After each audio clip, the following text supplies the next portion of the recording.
how it's going. Hi, everyone. I'm Jeannie Ralston. I'm the co-founder of NextTribe. And what a treat tonight. We have Kristin van Ogtrop. Wow. And she's got this long list of accomplishments. And besides being the editor-in-chief of Real Simple, she is a humorist of the highest order, really. I mean, anybody who's a writer needs to study this book and like learn how humor is written, because this knocks it out of the park. And the bonus is it's humor about us, about our time in life. It's just like perfect. So Chris, she's also, I have your little thing written down, but Kristin is also the author of Just Let Me Lie Down, Necessary Terms for the Half Insane Working Mom. She's, as I said, the former editor-in-chief of Real Simple for how long? Like 15 years or 13 years. The amateur columnist at Time. Now she's a literary agent at Inkwell Management, and her writing has appeared in countless publications. And she's a wife and mother of 3, but sometimes loves her dogs more than anybody else. I think several of us can relate to that. Welcome, Kristin. We're so happy to have you. Well, thank you for having me. And it's nice to see all of you. It's nice to see all of your names on my screen and some of your faces. Some of the brave ones. Let me rephrase that. It's nice to see all the faces that I see. Getting a shot. It's also nice to see names.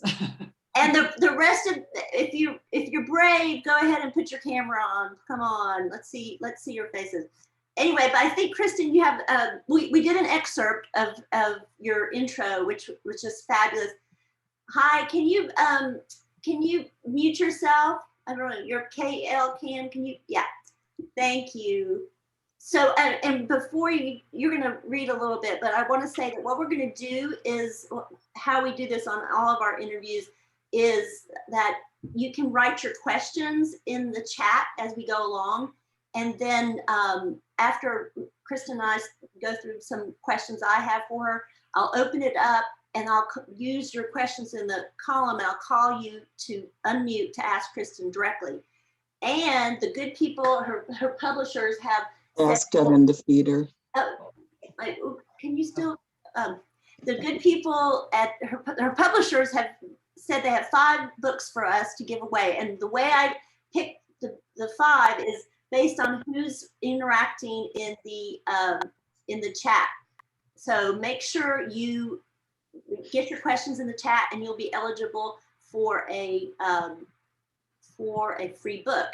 So let me get you going. I'm just trying, I don't know your name, KL, but please, I can't, for some reason, I'm trying to mute you. Yeah, she's muted. She's muted.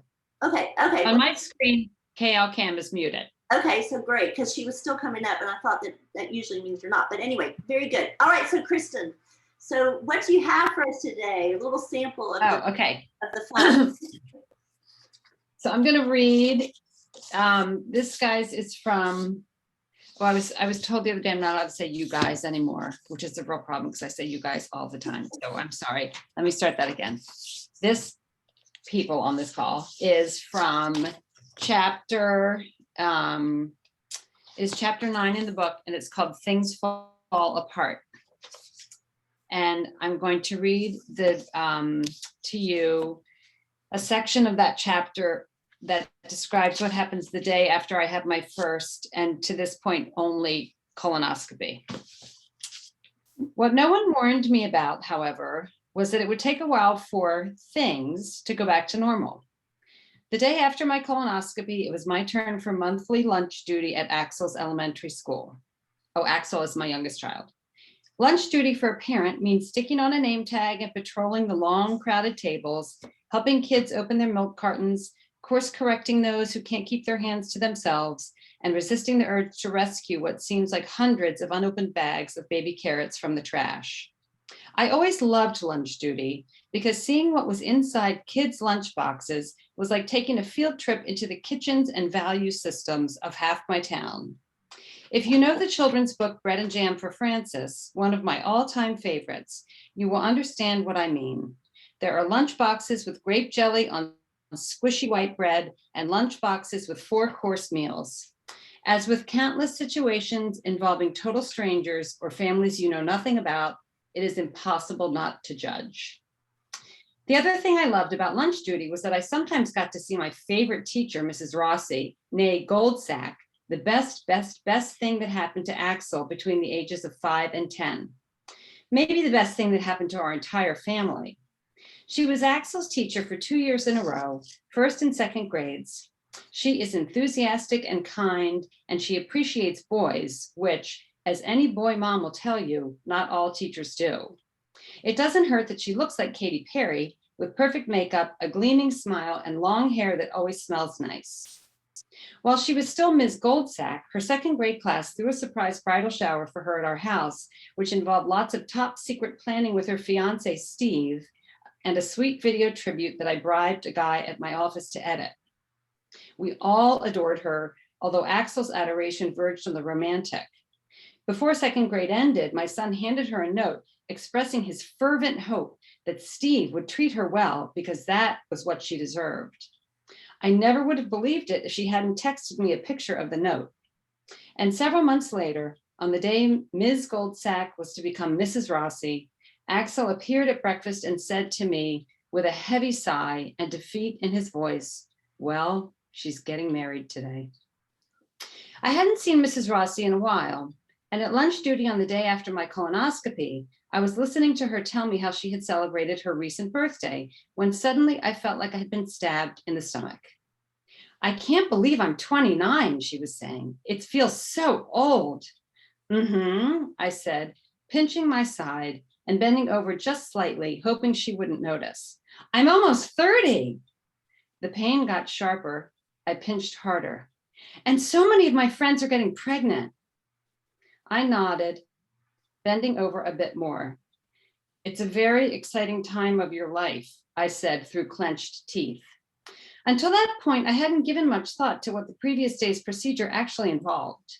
Now I imagined my colon, hidden and slippery and as long as a python, filled with angry little pockets of air that were fighting each other to get out. "I know," she said with a smile. "I just hope, are you okay?" By this point, I was hinged 90 degrees at the waist and looking at her shoes. "I'm fine," I croaked. "I had a colonoscopy yesterday." She gave me a confused look. "I think it might just take a couple of days to recover," I said. Under no circumstances would I utter the word gas in the elementary school lunchroom. My friend Beth says one of the worst things about getting older is the surprise fart. The python in my body was planning something much worse. Mrs. Rossi regarded me sympathetically, the way you would an elderly dog whose back legs no longer work, and so its owner has MacGyvered a wheelie device to its hindquarters so it can pretend to walk with dignity down the street. You root for the creature while feeling pity that it has to be seen like that in public. She nodded as if she understood, even though she was only 29, even though she probably wouldn't have to think about colonoscopies for decades, which was what made her such an excellent teacher, not to mention the woman Axel wanted to marry. "Maybe you should go home," she said. Well, I think a lot of us can relate to the colonoscopy thing. We've done some funny stories about it. It's just everything about it feels funny to me. Well, because I feel like everybody talks about the prep. I write that. Yeah, yes, you did right. You did. But they don't tell you about maybe what happens after, or at least what happened to me after. Well, but I got out of there alive, I will say. And that story doesn't have a humiliating ending. That story. Oh God, we love humiliating endings. So I have to ask you this because I know Real Simple really well. It's just a fabulous magazine. Everyone knows it and loves it. But it's not known for its kind of edgy humor. But you have so much humor. I'm serious. Like you could make reading this felt like you could make any situation. You could drag the humor out of it. What was your channel for all that humor when you were in the corporate world leading this magazine that was not, it wasn't Spy or anything? Oh, that's a really good question, Jeannie. Well, I would say I wrote a blog for realsimple.com for a while, and I was allowed to be, it's not like I wasn't allowed to be funny, I guess, but it was a funnier thing than, I mean, the magazine, yeah, wasn't like a laugh riot when you would read the pages of Real Simple magazine. So I would write my blog, which I did for a few years, and then I just found interacting with people at work funny. It wasn't writing, but there was a lot of laughter at work. I mean, it's one of the best things about working with people that you really like, is finding really funny things to laugh about. And I write about this a little bit there's a chapter at the end of the book where I talk about this kind of identity crisis that I had. For 2 years, I was between jobs, and the day that I realized that I needed to go back to work was the day of the solar eclipse in August of 2017, the total solar eclipse, because I just couldn't get my son to talk about it all day long with me, like I would with people in the office. Like in the office, we would have talked about that damn solar eclipse all day long. Yeah. And that's when I realized, wow, I need to be with a group of like-minded people, Right. who I can laugh with and talk about dumb things like this. The solar eclipse isn't dumb, but just like stuff happening. Yeah, just some dumb reactions or some, like laughing about how y'all look in your little glasses or whatever. Yeah, right. And watching funny videos and because I was the boss, I had license, unfortunately, for the people who worked for me. Like if I had seen a really funny video that went viral or something, at the end of a meeting, I would say, "Oh, will you stay and watch this video with me?" The point of being a boss. Which HR probably wouldn't have approved of, but like there was just a lot of laughing at work. It was really fun until it sucked. But yeah, it was fun for a long time.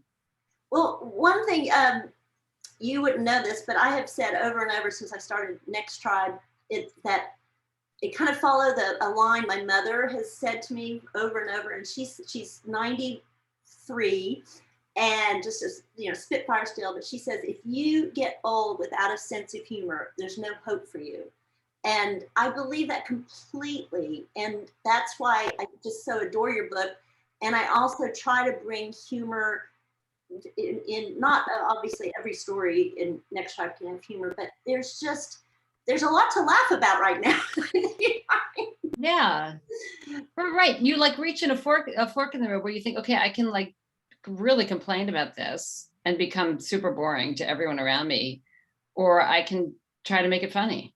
Right. I know, exactly. And as you say in your intro, consider the alternative, which I just was like that's going to be my new mantra. But it's so funny that you said something about a fork. Oh yeah, you're right. That was unconscious too. There's a reason there's a fork on this that you'll have to read the book to find out. But there's a good reason for there to be a fork on that cover. So I also love that you have so many great insights about parenting, and one I really liked is that idea. You had like the 3 stages. Your kid it can do no wrong, and then your kids. You put it better, but then the one that I've never really thought about is when your kid, you feel disappointed in yourself, like when they're as they're older. I don't know how you put it. You put it when your kids make you feel disappointed in yourself, and that's really amazing. Can you talk about that? Because a lot of us, I think, would have grown kids here, so we can relate. Yeah. Well, so I just for the group. So my oldest is 25. I have 25, 22, and 14. So, and we're all living at home together right now during the pandemic. But so the 3 stages are: your kid will be everything you dreamed, like platonic ideal of a child. That's stage 1. Stage 2 is your kids disappoint you. And then stage 3 is they make you disappointed in yourself. And that stage is when they reach the age, and for me, it was probably college, when my kids like reached college or the latter part of college, and you realize they're just sort of better people than you are. Well, maybe that's not true of all of you, but it's sort of true of me. I mean, not only are they like smarter about things in the modern world, so that's one level, but they're also like not, I mean, at least my kids, like they're not as judgmental. They don't complain as much. Like they just, you know, they're very kind. And so that's one way in which they disappoint you, but then make you feel disappointed in yourself. But also the notion that when they grow and reach a certain age, like for me at least, and for a lot of busy parents I know, and busy moms specifically, you'd have this longing for years to sort of have more time alone, and those stolen moments when like no one's in the house but you just feel like a vacation, you know? And then when they really start to grow up and they really go away, you're just really sad. And so, and then that's disappointing because it's like, I thought I wanted this, you know, and I actually don't want them to grow up. I've wanted them to grow up for so many years, and now they're grown up and I actually don't want them to be grown up. So that is kind of makes That's me like the way of motherhood, or, you know, it's just, you can never really be completely at ease. There's always going to be something. But I'd like to that you said that you had some discussions. You touched on this about the rules for like kids being at home when they're grown, and my husband and I talk about that all the time. We have one of our two living at home through the pandemic, and it's like, what, I don't even know where the rules are. You know, we treat them like they yeah. you know, that we're the boss, because we are sort of paying for it. So can you talk about that, especially for having gone through the pandemic with them? And I know a lot of people listening probably have too. Yeah. Well, I think, I mean, and sorry, I'm sorry if you can hear my son yelling in the background. I don't want to close the door because then my Zoom might quit. Oh, okay. But he'll be finished in a second. He's yelling about broccoli, in case you want to know. I think it's like, who's going to cook the broccoli? This is a perfect timing for that. You know what we're talking about. So. I mean, I think like where it really comes to a head, Jeannie, in our family right now with the kids who are grown but living at home is like, who pays for what? So, you know, for instance, my middle son is 22 years old. Right now he has a broken ankle and he's on crutches, and he's been on crutches, I think, for about 7 years, it feels like at this point. And so like he can't, I'm joking, but like he doesn't have like a serious medical issue. He just broke his ankle, but he's been on crutches for weeks and weeks. So he can't open the dishwasher. He can't empty the dishwasher. He can't walk the dogs. He can't make dinner, like all these things he can't do, right? So we've been trying in the pandemic to have a dinner rotation where every week I put up a chart and everybody takes a different night, because even the 14-year-old, like, he can make dinner, right? Well, the broken ankle kid now has to he wants to not have a night, but I figure, well, we can order in on his night. Right. And then it occurred to me, oh wait, he's a teacher. I thought, you know, he has a job, like he should pay Right. when he's ordering in on his night. But that's not my initial thought, that he should pay. And so there are many things like that, like you're driving the car. So who's putting gas in the car? Who's paying for the gas in the car? Like that's where I think it gets the most complicated, when you have adult-ish kids living at home. And but the larger point is, and I write about this a little bit in the book, Jeannie, this might be the part you're talking about, is in their minds, I think I'm still the person that I was when they were like 12. You know, like I'm the person who makes dinner, and I'm the person who drives people around, and I'm the person who takes the dogs out. But in my mind, they're kind of adults now. And so we should be sort of equal partners in this household. And so that creates, I mean, not unresolvable tension, but it definitely is a difference in mindset among the residents of this house currently. Right. I'm still the mom, and I think, okay, you're kind of adults, so you need to be different. But that's a good point, that they see you more as your as the role you've been for their whole life. And I find that at this age too, that mine are 22 and 24, they're more likely to call you on your shit. I mean, like really just, you know, just, and you're like, Oh, what? for sure. Oh my God. Really? Yes. You saw that about me? Oops, I thought I was hiding it so well. Yeah. So, Yeah. Well, yeah, my middle son will say to me, you don't need to snap at me just because you're having a bad day at work. You know, like he's smart enough to know that when I act a certain way, sometimes the reason is not the reason I'm making it look like. There's another reason. And he's old enough to have figured it out by now. well, you've done a good job, because he sounds like a great boy. We have a question here about friendship, and I actually have one too. Is that Robin Newman? Do you want to unmute and ask, or I can ask it? But anyway, I'll see if Robin. Yeah, it's Robin. I can unmute. Yeah. So my question is, I'm sorry, I'm not Zoom ready. That's why I'm off video. I don't know. Here. I saw you for like a second and you look pretty good to me. Oh, I just need a little Zoom break. But I wanted to be here tonight. It's nice to meet you. Thank you. You too. I'm actually the founder of an organization for women who became moms over 35. It's motherhoodlater.com. Would love to feature you. So that's another conversation. I put my info in the chat, so maybe your publisher can get back to me. But my question was, and I was actually, I don't know if you're on Clubhouse or if anyone else here is on Clubhouse, but I was in a Clubhouse room the other day, and it was about friendship. And we were talking about, is it possible to make really new, authentic friends at midlife? And what does that look like? And how do you know that it's like the real deal and that it's not some toxic or weird thing going on? Wow. That's a really good question. I mean, there's a chapter in my book about about adult friendships, and about, in part, how it's harder when you reach a certain age. I mean, for me, I mean, only speaking for myself, I find it harder. I mean, I think that just going to the toxic thing, I mean, I think you just can tell as time goes on, right? I don't know, Robin, your question is so hard. Like, is it possible to make friends in midlife? I think it definitely is. I had going to the mom over 35 thing. I had my youngest child when I was almost 43.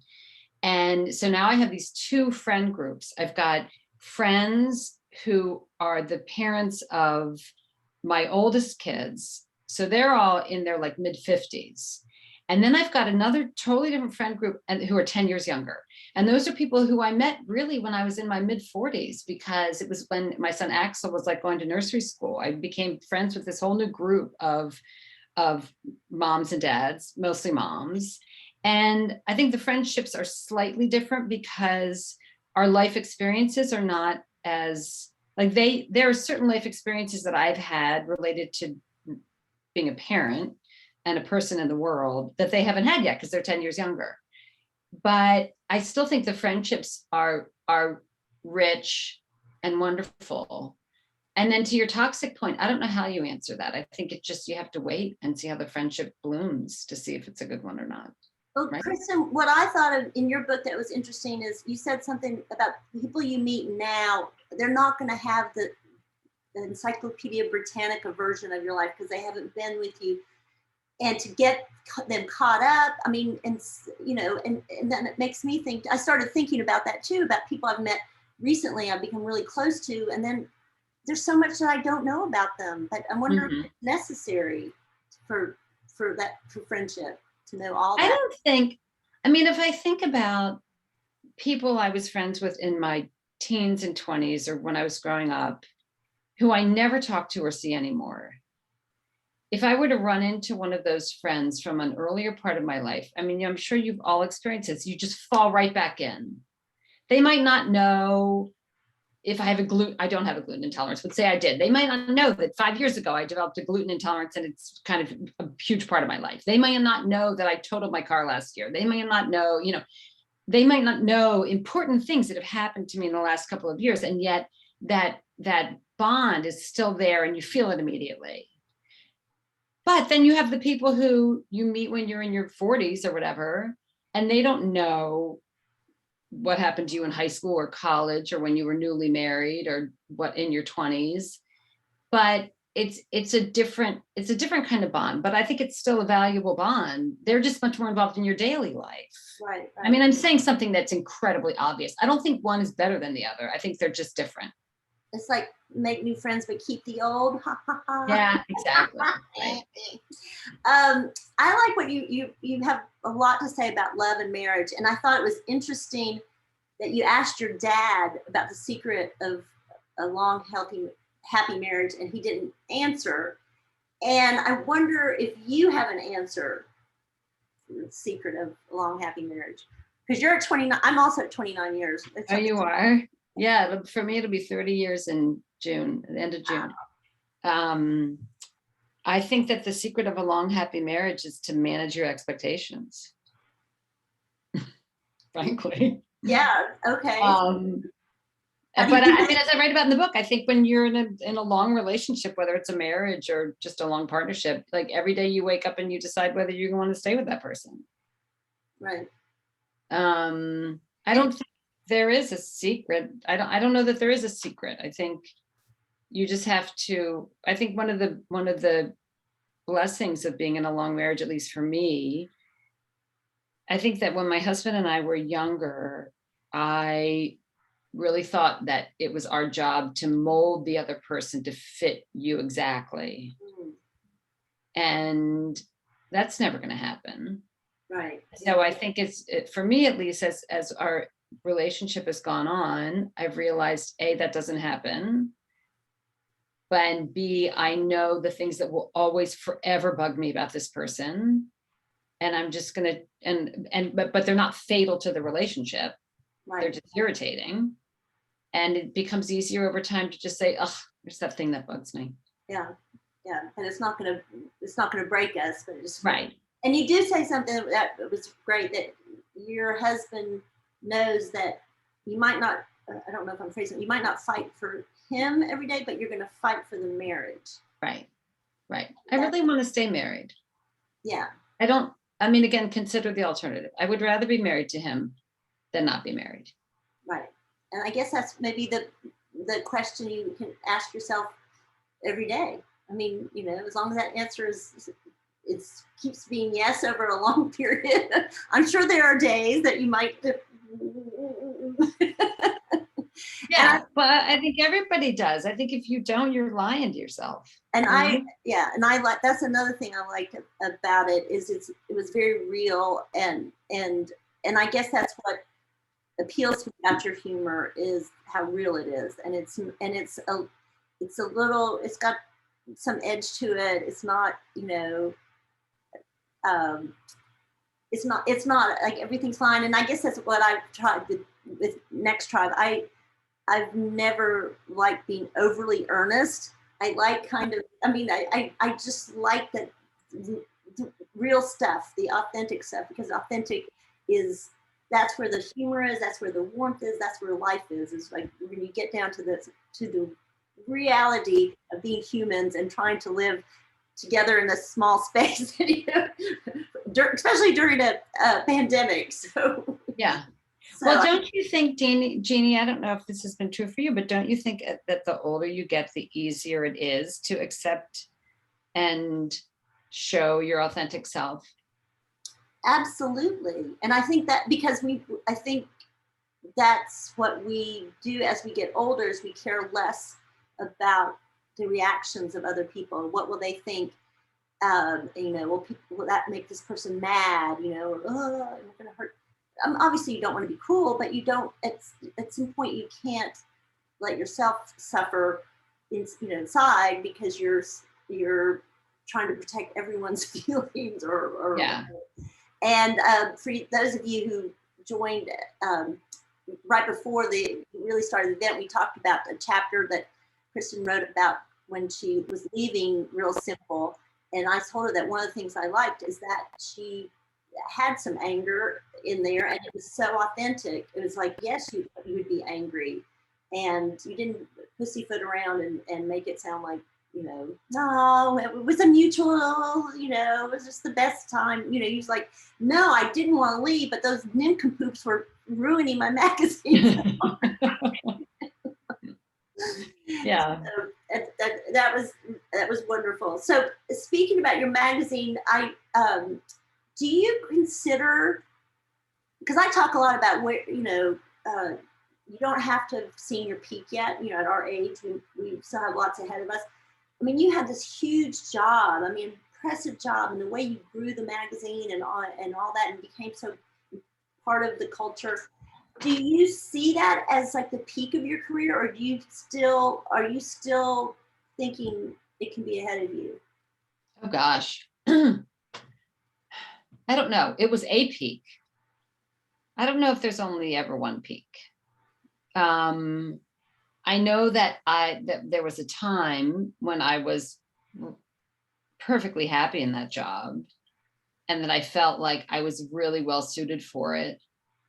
And it was great. I guess the nice part about it, for a number of years, it was a great job, and I knew that it was a great job at the time. But so there may be, if I were to answer this question in 20 years, I might say, yep, that was the best job I ever had. But I don't know yet. Maybe. I don't know, but I don't know if that's a peak, because I don't know. I'm not sure there's only one peak. Well, I like that idea that there's not just one peak.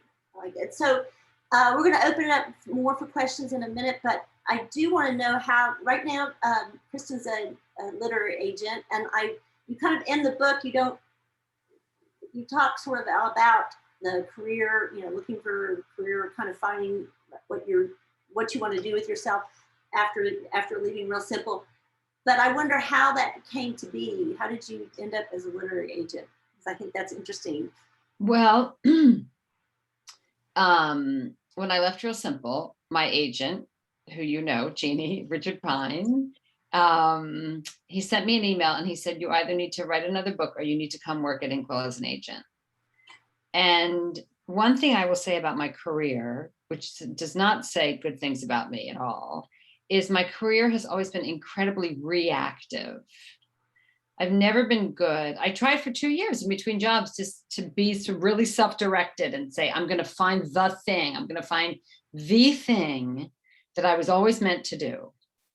And it's like I kept looking under rocks, and it just wasn't, I couldn't find it. I tried working. There were things when I left the magazine industry that I thought, particularly as a working mom who was raised by a stay-at-home mom and who had a really happy childhood, there was always this little thing in the back of my head, like, should I have been doing that all along? Like, should I not have been working and just raising my kids instead of going to an office in Midtown Manhattan every day? So there was that. And then there was the thought of, should I have been working for a nonprofit all along and actually doing some good in the world? Should I have been doing that instead? Or should I have been a novelist all along? Those were kind of the three things. And so when I left Real Simple, I tried all three of those things. And I wasn't very good at any of those. And then sort of toward the end of my time, toward the end of the 2 years, I ended up having lunch with another agent for different reasons. And midway through lunch, another literary agent, he said, you should be an agent. And I was like, huh. And then I remembered what Richard had said. And so I called Richard and I said, if I go work for another agency, because this other agency was kind of appealing to me for certain reasons, would you still be my agent? And he was like, wait a minute, don't you remember that email I sent you? And he said, I wasn't kidding. And so then I went in and I met with him, and I met with the two other partners at Inkwell. There were three partners, Richard and Kim Witherspoon and Michael Carlisle. And I felt as if the work environment would be good for me. I felt like my skills as a magazine editor were ones that translated well enough. And I love books, and I've always loved books. My first internship actually was at Forrest Strauss and Giroux when I was in graduate school. So very early in my life, I thought I was going to go into book publishing.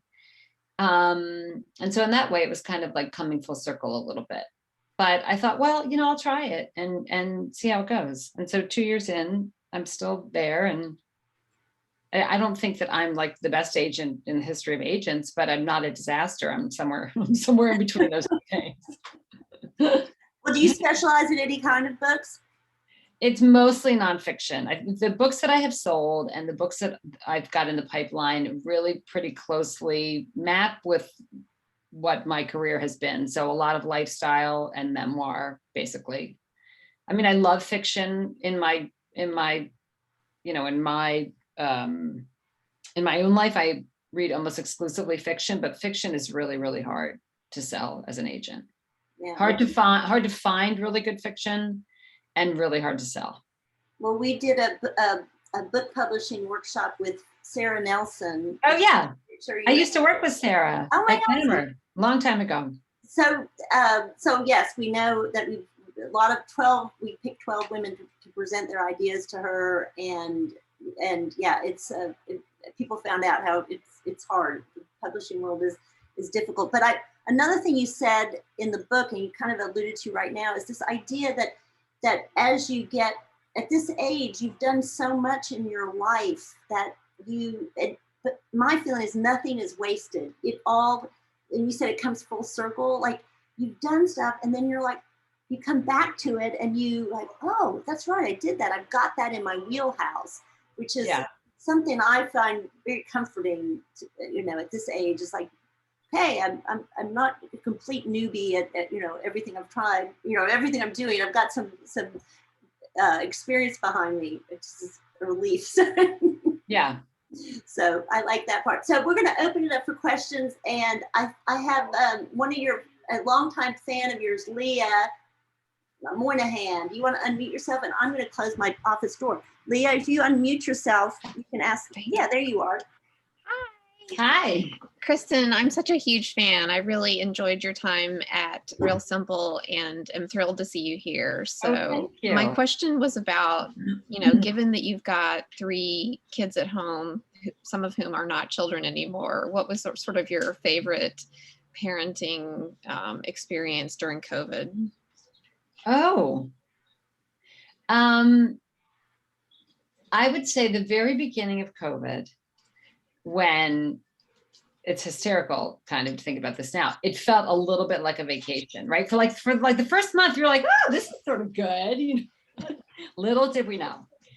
But every night, normally we eat in the kitchen, and it's kind of like not totally catch as catch can. We try to eat together, but every night we would eat in the dining room with placemats, and we started playing code names, which for those, does anyone here know? I can only see like a handful of you. Do you all know the game Code Names?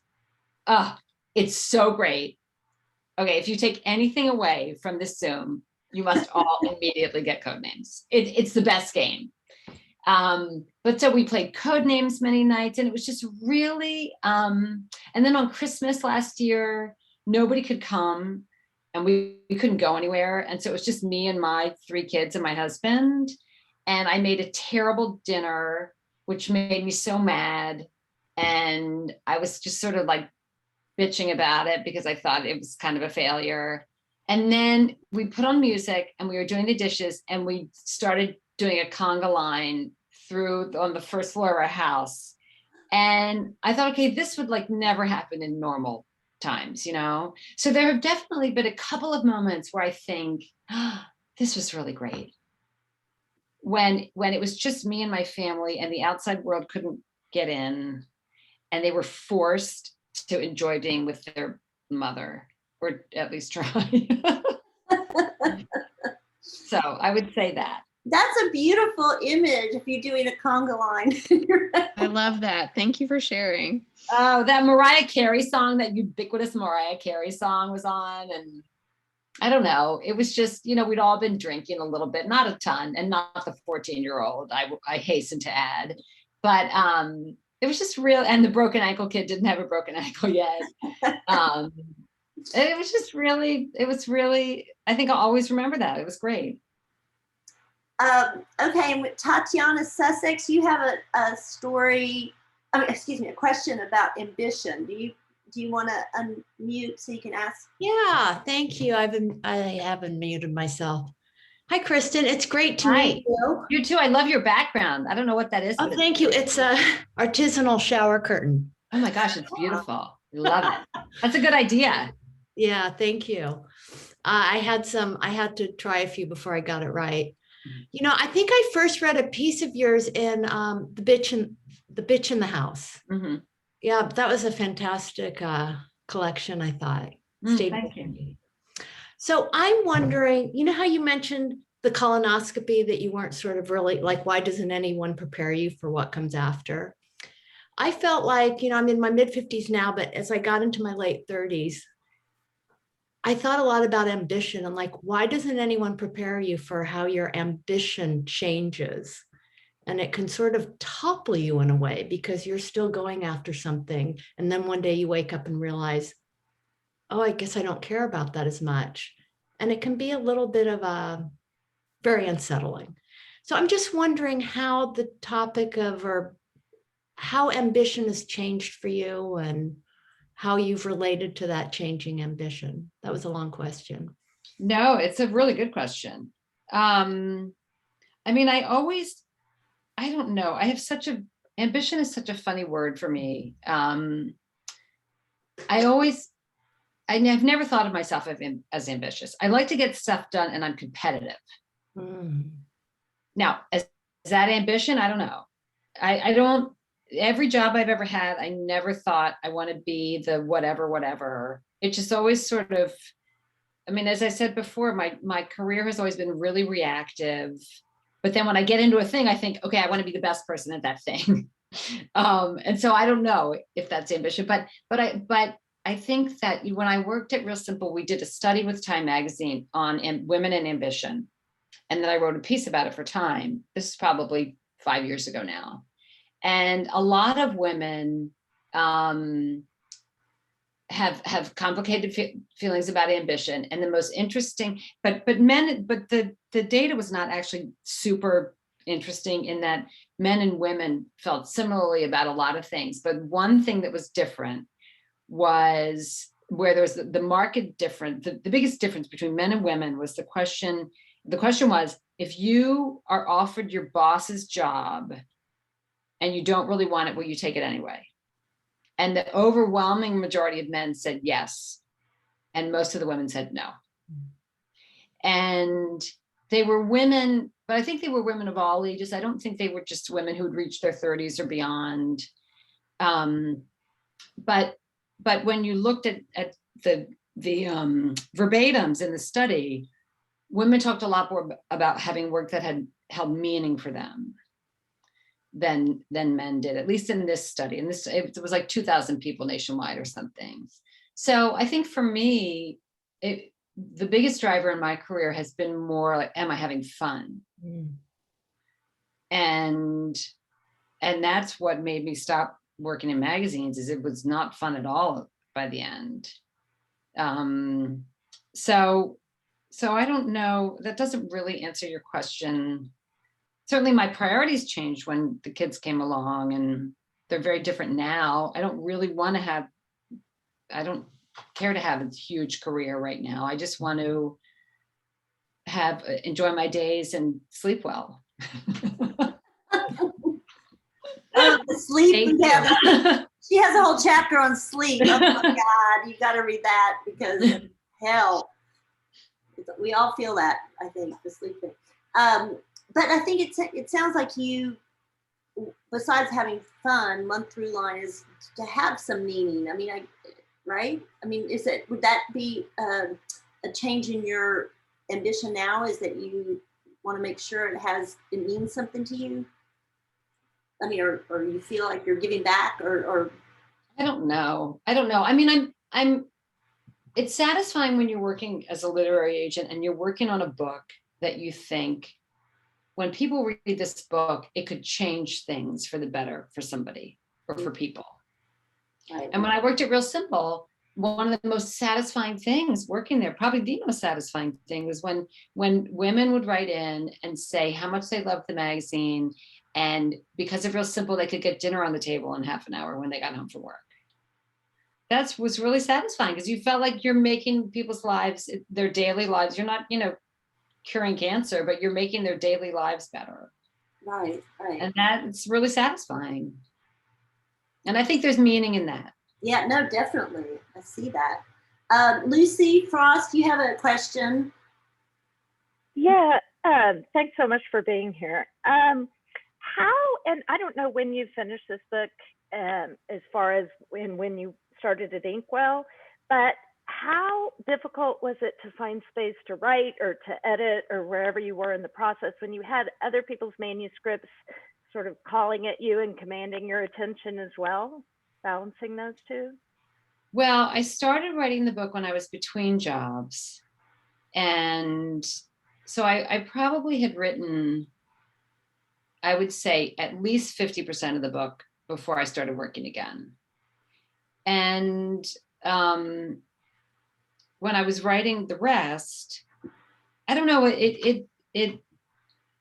one thing that is not, one thing I've never had a problem with as a writer is blocking out basically the rest of life. I mean, the reason there are writers who really like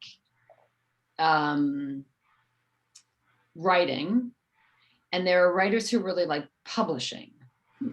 And I am definitely a writer who really likes writing. I mean, publishing is fun too, but writing is the only thing that I do where like the rest of the world just sort of falls away. And I can't really think of anything else, any other activity I do that is like that. And so it wasn't that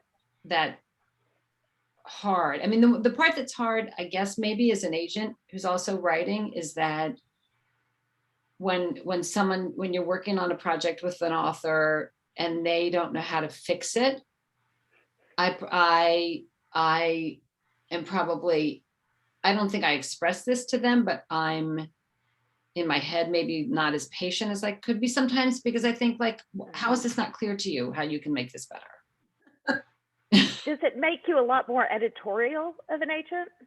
Agents are really editorial.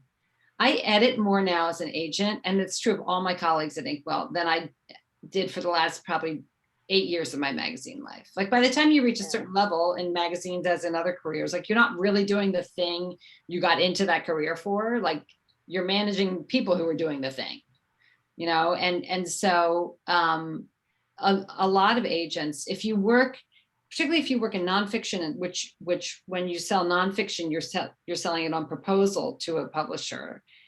It involves a lot of editing back and forth with the writer, and so that part's pretty fun. I mean, it can get really, it can go on for a long time sometimes. Well, and I do remember some changes in the industry where it feels like the agent is now more like first line editor than the publishing house. They're the gatekeeper, more the gatekeeper. I don't know if that makes sense, but yeah, I mean, that's what people said, that editors don't edit that much anymore. I haven't found that to be true so much, but again, yeah, I've only been doing this for 2 years, so my experience is still pretty limited. Well, Bridget wrote that she finished your book and she loved it, and she said, what should she read next? And we had several people ask about book recommendation, or maybe you can tell us what your books you have coming out that you represented. Oh, okay. Well, okay. I've got a really good book for all of you. I don't know. How many of you are in Texas, would you say? I would say about a third of us, maybe less. I don't know, because we're from all over, but do we have a Texas author? I have. So one of my clients lives in Austin, and her book came out on April 6th, and it's called A Season with Mom. Hold on. I'm going to get it. I'm going to show you what it looks like. Oh, good, guys. We get a good recommendation right off. Really? Oh, no, but now I can't find it in my office. Ugh. Oh. All right. Hold on. I don't know where I put it. Okay. The author's name is Katie Russell All right. Damn. Sorry. I can't find it. Okay. Katie Russell Newland, Newland. And Katie Russell Newland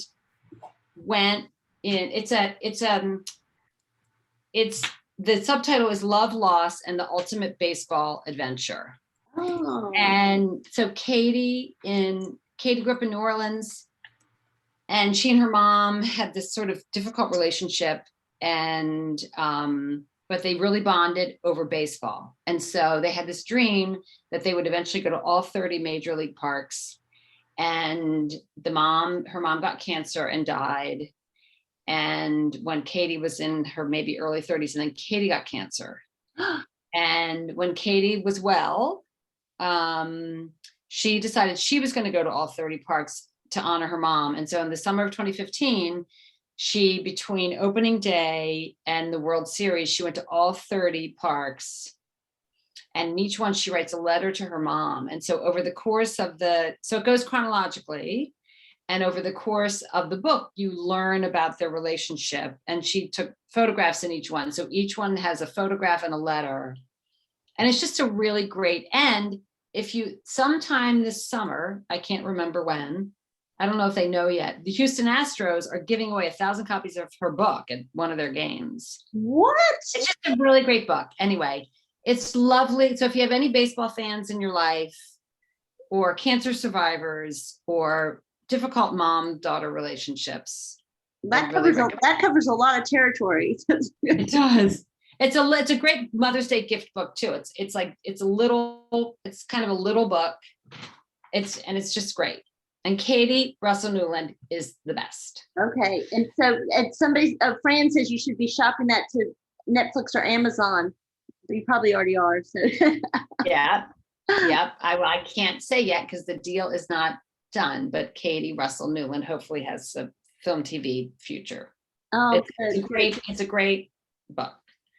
And Christine asked, are there any memoirs you're eager to see? Or we didn't necessarily mean for this to come into a pitch session or anything, but people are interested. We have a lot of writers. Oh, for me, okay. So here's the deal. If you want to write a memoir, who asked this, Christine?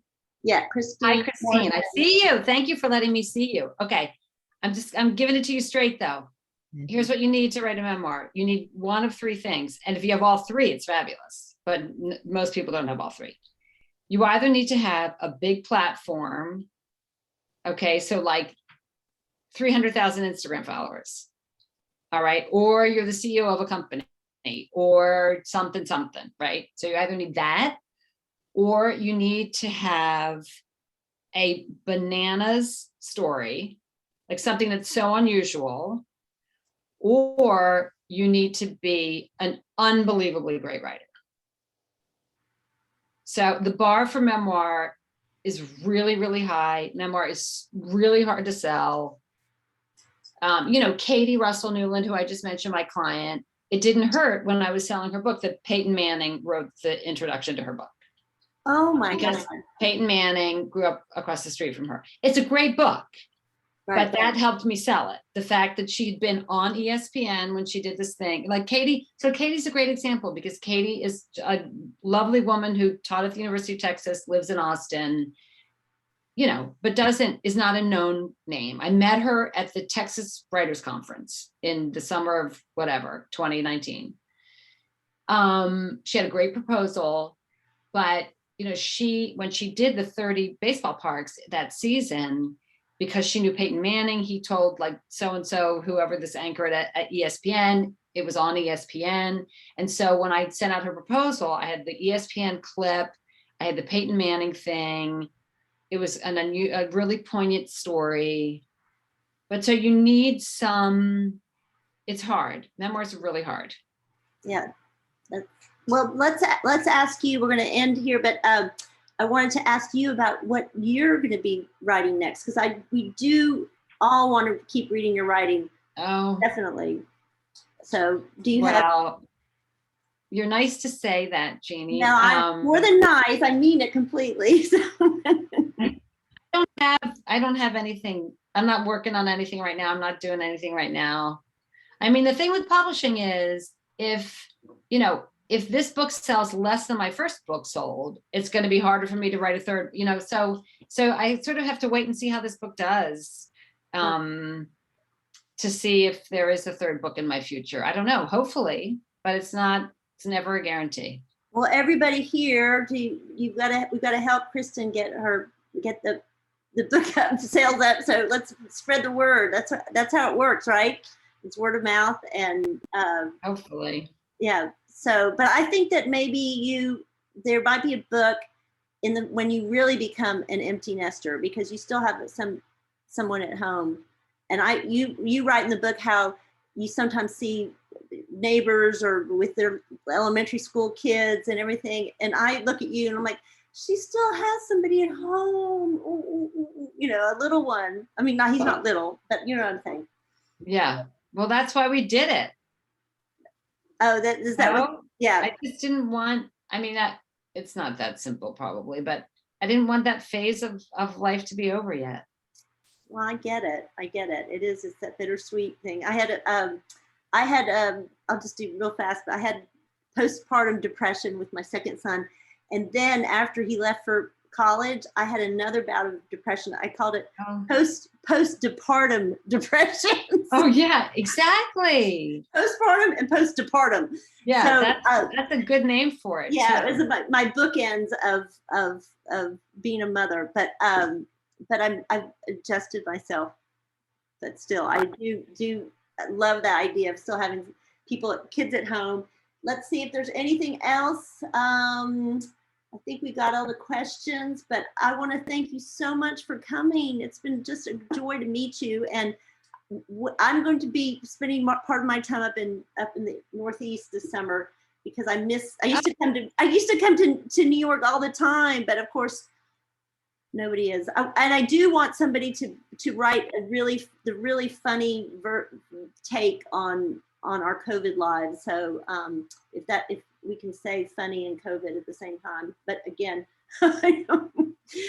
we have to laugh at things that are even hard and painful, and you really showed us how to do that. So I appreciate it. Well, thank you, and I certainly appreciate you all taking time out of your day to come tonight. It was great to see all your names and see some of your faces. Some of your faces. You know what I mean? Yeah. I said it the wrong way again. See the faces that I can see and see all the names.